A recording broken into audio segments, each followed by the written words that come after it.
अस्सलाम वालेकुम स्टूडेंट्स, मेरा नाम है डॉक्टर मोहम्मद इब्राहिम और आज हम एक नया टॉपिक स्टार्ट करेंगे। एंजाइम्स का classification of enzyme. Enzymes have been named in many different ways. Enzyme को डिफरेंट तरीकों से इसकी क्लास उसकी जो है नोमेनक्लेचर किया जाता है या उसका जो नाम है वो डिफरेंट तरह से। In many cases their name and in the suffix S. ठीक है, यहाँ पे ए एस ई। ठीक है, इसके जो एंजाइम है इसके एंड पे अक्सर एज आता है, A S E, which is preceded by it's name of its substrate. ठीक है, जो कि जिस सबस्ट्रेट के ऊपर एंजाइम एक्ट कर रहा होता है उसके शुरू में, जैसे कि सुक्रोज है तो सुकरेज। ठीक है, एंड पे सुकरेज यानी कि सुक्रोज सबस्ट्रेट का नाम, एज उसके एंड पे जो है वो नेम आ जाएगा। ठीक है, यानी कि एंजाइम का सफिक्स आ जाएगा। ठीक है, सफिक्स मतलब जो एंड पे लग रहा है।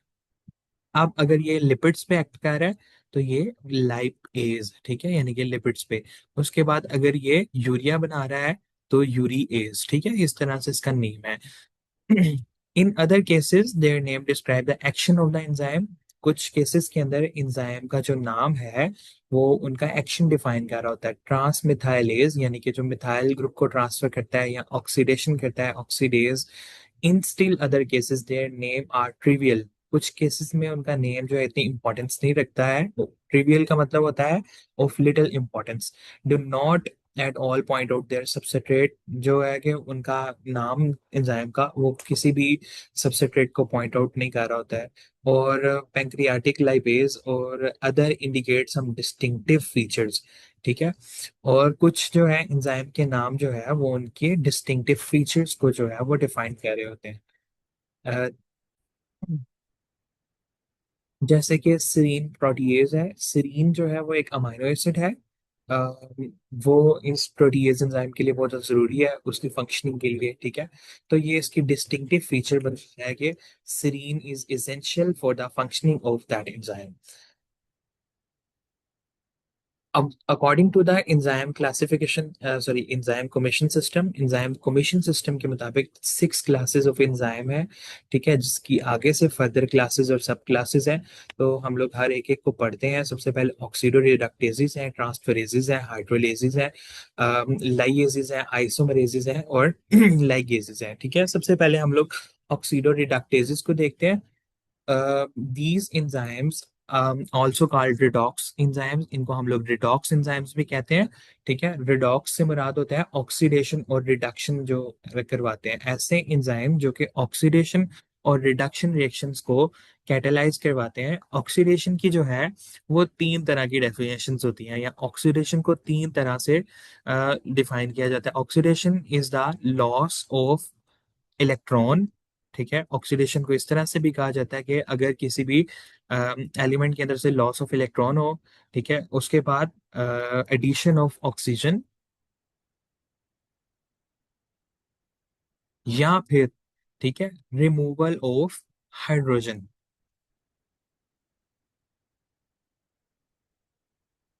ठीक है, तो ये ऑक्सीडेशन जो है वो कहलाता है। ये 3 डेफिनेशन ऑक्सीडेशन की है। रिडक्शन जो होती है, रिडक्शन के अंदर 3 चीजें आती हैं। वो क्या होता है? Gain of electron. ठीक है, और उसके बाद addition of oxy addition of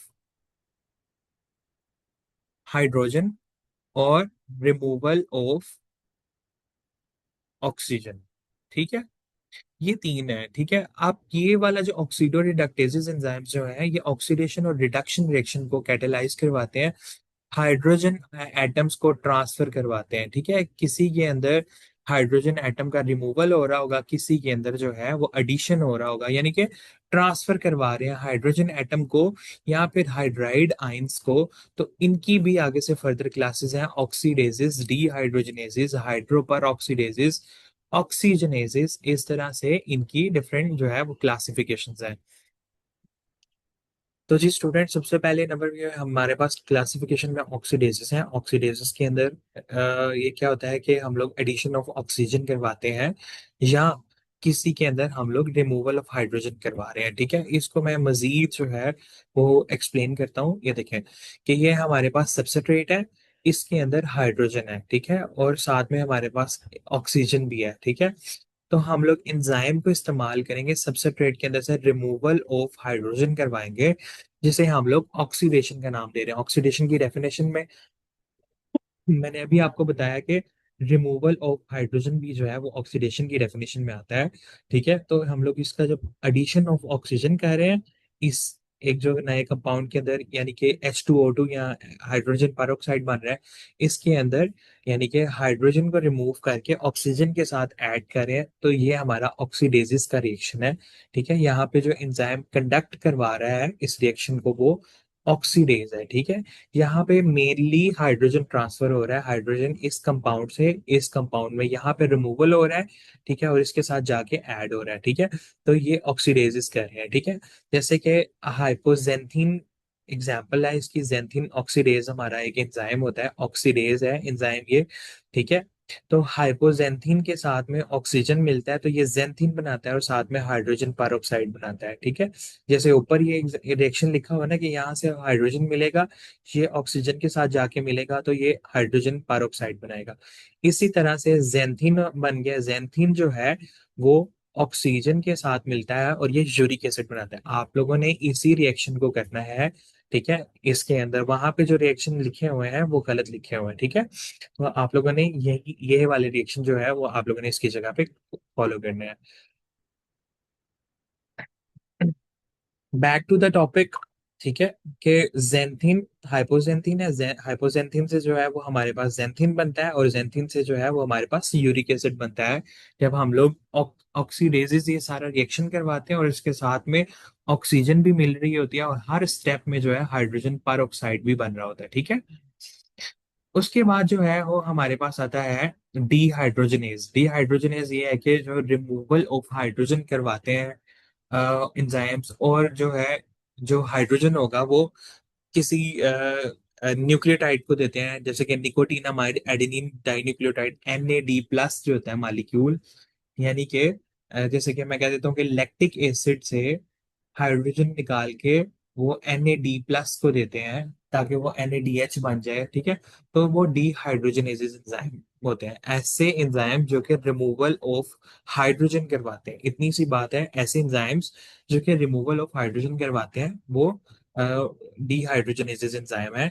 ठीक है, ताकि एक नया कंपाउंड बन सके। ठीक है, हाइड्रोजन पेरोक्साइड डेजेस वो होते हैं जो कि हाइड्रोजन रिएक्शन में हाइड्रोजन पेरोक्साइड को बनवाते हैं। ठीक है, हाइड्रोजन पेरोक्साइड जो होता है वो H2O2 होता है। ठीक है, ऑक्सीजनेजेस वो होते हैं जो कि रिएक्शन में ऑक्सीजन को जनरेट करते हैं। ठीक है, अच्छा जी, इसके आगे हमारे पास ट्रांसफरेजेस आ जाते हैं। ट्रांसफरेजेस ऐसे एंजाइम होते हैं जो कि फंक्शनल ग्रुप को ट्रांसफर करते हैं। फंक्शनल ग्रुप क्या होते हैं? फंक्शनल ग्रुप डिफरेंट टाइप के होते हैं, जैसे कि अमाइनेजेस हैं, तो ये अमाइनो ग्रुप को जो है वो ट्रांसफर करते हैं एक मॉलिक्यूल से दूसरे मॉलिक्यूल में। मिथाइलेजेस हैं, ये मिथाइल ग्रुप को ट्रांसफर करेंगे। ठीक है, असाइलेजेस हैं, ये असाइल ग्रुप को ट्रांसफर करेंगे। फॉस्फो ट्रांसफरेजेस ये फॉस्फेट ग्रुप को ट्रांसफर करेंगे, फॉस्फेट ग्रुप को। ठीक है, पेप्टाइडेजेस हैं, ये प्रोटीन को ट्रांसफर करेंगे एक ग्रुप से दूसरे ग्रुप के अंदर। ठीक है, यानी कि ये डिफरेंट तरह के जो मॉलिक्यूल्स होते हैं, जैसे कि फॉस्फेट अमाइनो ग्रुप है, असाइल है या मिथाइल है, एक मॉलिक्यूल से दूसरे मॉलिक्यूल के अंदर ये वाले कंपाउंड को या एक ये वाले फंक्शनल ग्रुप को, सॉरी, ये वाले फंक्शनल ग्रुप को जो है वो ट्रांसफर करेंगे। These are known as transferases. Next हमारे पास एंजाइम की जो है क्लासिफिकेशन आती है वो हाइड्रोलेसिस है। हाइड्रोलाइसिस क्या होते हैं? These enzymes catalyse the hydrolysis. Water का अगर आप स्ट्रक्चर देखें तो वाटर जो होता है H2O। ठीक है, अगर हम लोग इसको थोड़ा सा मजीद एम्पलीफाई करें तो ये वाटर H और OH इस तरह से लिखा जाता है। ठीक है, ठीक है, अब मेरे पास मैं कहता हूँ एक ये कंपाउंड है, इन दोनों का रिएक्शन हुआ है, तो जब वाटर जो होता है ना हम लोग उसका रिएक्शन करवाते हैं, वाटर डिकम्पोज हो जाता है, यानी वाटर टूट जाता है। डिकम्पोज होगा तो इसके नतीजे में functional group of substrate, functional group इसके अंदर मैं कह सकता हूँ दो फंक्शनल ग्रुप है, A और B। सबस्ट्रेट है, ये कोई हमारा जो है रिएक्टेंट है। इसके अंदर तो दो फंक्शनल ग्रुप हैं, ये जो है वाटर पे ट्रांसफर हो जाएंगे। ठीक है, जैसे कि A के साथ H मिल जाएगा प्लस B के साथ जो है वो OH मिल जाएगा। ठीक है, तो ये हमारे पास प्रोडक्ट आ जाएंगे। ठीक है, ये रिएक्शन हो रहा है जैसे कि ए बी है प्लस एच और ओ एच है, तो ये नतीजे में ए एच बन जाएगा प्लस बी ओ एच बन जाएगा। ठीक है, यानी कि बी जो है वो इसके साथ, ठीक है, पहले जो है वाटर डिकम्पोज होगा यानी टूटेगा, ठीक है, और ए जो है वो एच के साथ और बी जो है ओ एच के साथ मिल जाएगा। ठीक है, सब ग्रुप के अंदर आते हैं प्रोटीएज। ठीक है, जो प्रोटीन्स के ऊपर एक्ट करते हैं लिपिड हाइड्रोलाइजिंग एंजाइम, जो कि लिपिड्स के ऊपर एक्ट करते हैं डी अमाइडेजेस, जो कि अमाइड ग्रुप वाले कंपाउंड्स के ऊपर एक्ट करते हैं। ठीक है, कार्बोहाइड्रेजेस जो कि क्या कहते हैं, कार्बोहाइड्रेट्स के ऊपर अटैक करते हैं, और डी अमाइनेजेस जो है वो अमाइनो ग्रुप के ऊपर अटैक करते हैं। ठीक है, इसके बाद हमारे पास आ जाती हैं लाइएजेस।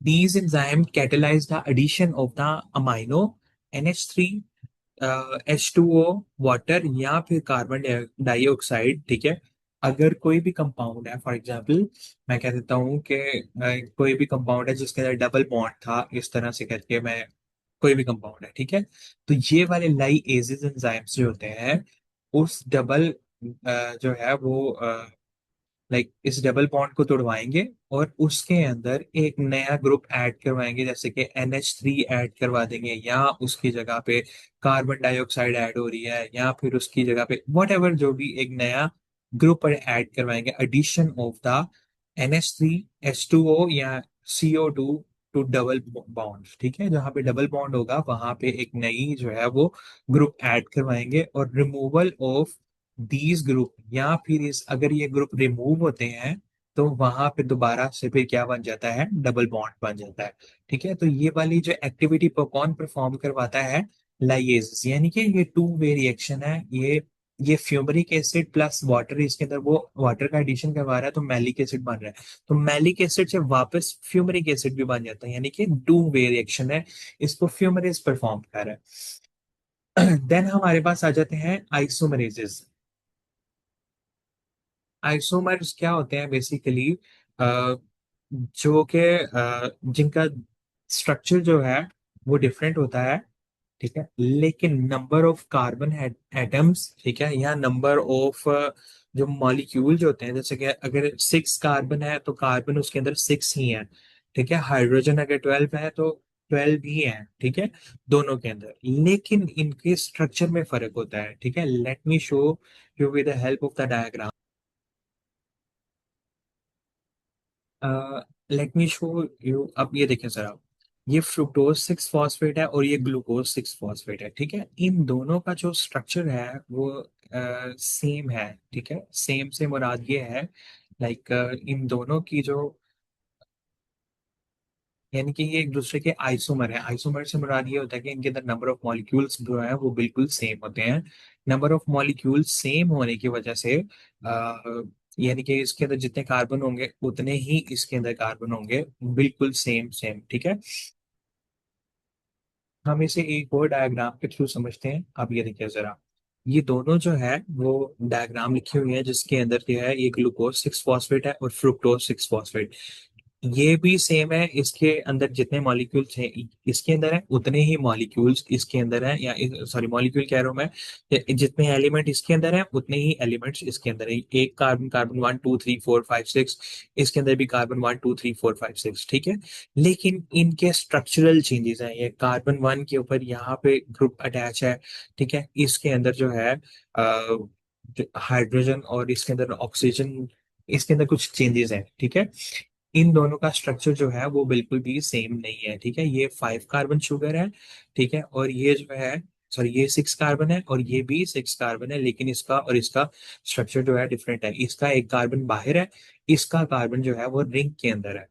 ठीक है, आप इधर से देखें ना कि इसका 1 यहाँ से स्टार्ट हो रहा है, 2 यहाँ से स्टार्ट हो रहा है, 3 यहाँ से स्टार्ट हो रहा है, 4 यहाँ से और 5 यहाँ से, इसका 1 2 3 4 5 ये इसका रिंग के अंदर है। ठीक है, तो इनके अंदर थोड़ी बहुत स्ट्रक्चरल चेंजेस होते हैं।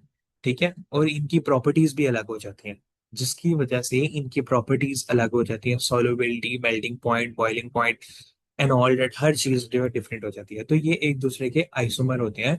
ठीक है, यानी कि चीजें वही होती हैं, कार्बन वो उतने ही होते हैं, हाइड्रोजन उतने ही होते हैं, लेकिन ग्लूकोज सिक्स फॉस्फेट जो है वो किसके अंदर कन्वर्ट हो जाएगा, फ्रुक्टोज सिक्स फॉस्फेट के अंदर, और इसको कौन कंडक्ट करवाएगा, एंजाइम फॉस्फो हेक्सोज आइसोमरेज। ठीक है, ये एंजाइम है फास्फो हेक्सोज आइसोमरेज एंजाइम जो है, यहाँ पे एक एडिशनल लिखा हुआ है HE, इसको आप लोगों ने जो है वो रिमूव कर देना है, ये इसका हिस्सा नहीं है। फॉस्फोहेक्सोस आइसोमरेज जो है वो इस एंजाइम को कंडक्ट करवाएगा, इस रिएक्शन को कंडक्ट करवाएगा। ये जो एंजाइम है स्ट्रक्चरल चेंजेस लेके आते हैं मॉलिक्यूल के अंदर बाय ट्रांसफरिंग ऑफ ग्रुप इनेट and formation of the isomeric, यानी कि एक मॉलिक्यूल के अंदर अगर कोई यानी कि एल्डिहाइड ग्रुप लगा हुआ है तो उसके अंदर जो है वो कीटो ग्रुप लेके आएंगे।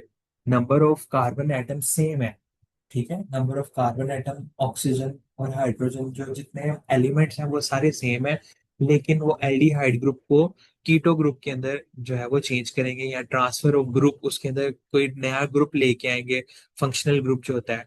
ठीक है, और उसकी आइसोमेरिक फॉर्म बनाएंगे। आइसोमेरिक फॉर्म वो होती है जिसके अंदर नंबर ऑफ एलिमेंट्स जो है वो सेम होते हैं। आगे आ जाता है ligases, these enzymes catalyse the condensation reaction. Condense से मुराद ये होता है कि फॉर एग्जांपल दो मॉलिक्यूल्स हैं, जैसे कि ये मॉलिक्यूल ए है और ये मॉलिक्यूल बी है। ठीक है, इसके एंड पे जो है कार्बन है, इसके शुरू में जो है वो डबल बॉन्ड ओ है। ठीक है, तो अब क्या होगा, इन दोनों के दरमियान रिएक्शन हो जाएगा, और ठीक है ये बी इस तरह से, ठीक है, ये कार्ब ऑक्सीजन अपना बॉन्ड ये तोड़ेगा, ये कार्बन के साथ बॉन्ड बना लेगा। ठीक है, तो ये कार्बन इस तरह से, ये दो मॉलिक्यूल जो थे पहले सेपरेट सेपरेट थे, ये अलग मॉलिक्यूल था, ये अलग मॉलिक्यूल था, अब ये एक ही मॉलिक्यूल बन गए। ठीक है, तो ये कंडेंस हो गए, ये ज्वाइन हो गए दो molecule by forming the carbon oxygen bond. इन्होंने अपना कार्बन ऑक्सीजन या कोई किसी दूसरे मॉलिक्यूल में carbon sulphur carbon nitrogen carbon carbon bond बन गया। ठीक है, तो इसके नतीजे में या इसके साथ साथ में एनर्जी रिलीजिंग हाइड्रोलिसिस या cleavage of high energy phosphate, ये मॉलिक्यूल होते हैं ATP या GTP। ये इनके अंदर यानी कि ये एडिनोसिन होता है, एडिनोसिन। ठीक है, एडिनोसिन के साथ में तीन फॉस्फेट अटैच होते हैं, 1 2 एंड 3। ये साथ में फॉस्फेट जो है वो टूटते हैं।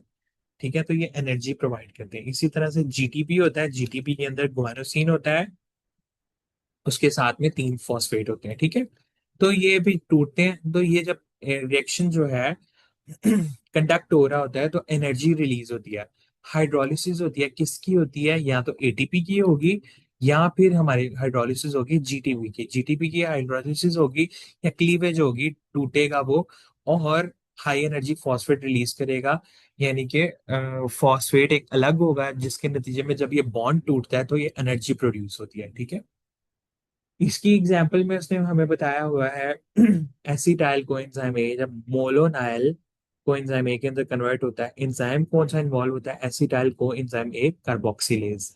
आई होप सो आपको इस क्लासिफिकेशन की समझ आ गई होगी। इसके अंदर काफी सारी रिएक्शन है, आप लोगों ने सबके सब याद करने हैं एज इट इज। और इसके जो है इसके अंदर आप लोगों ने जो रिएक्शन या करना है उसकी मैं एक दफा आपको फिर से डायग्राम दिखा देता हूँ, देन आप लोग उसको फॉलो करते हैं।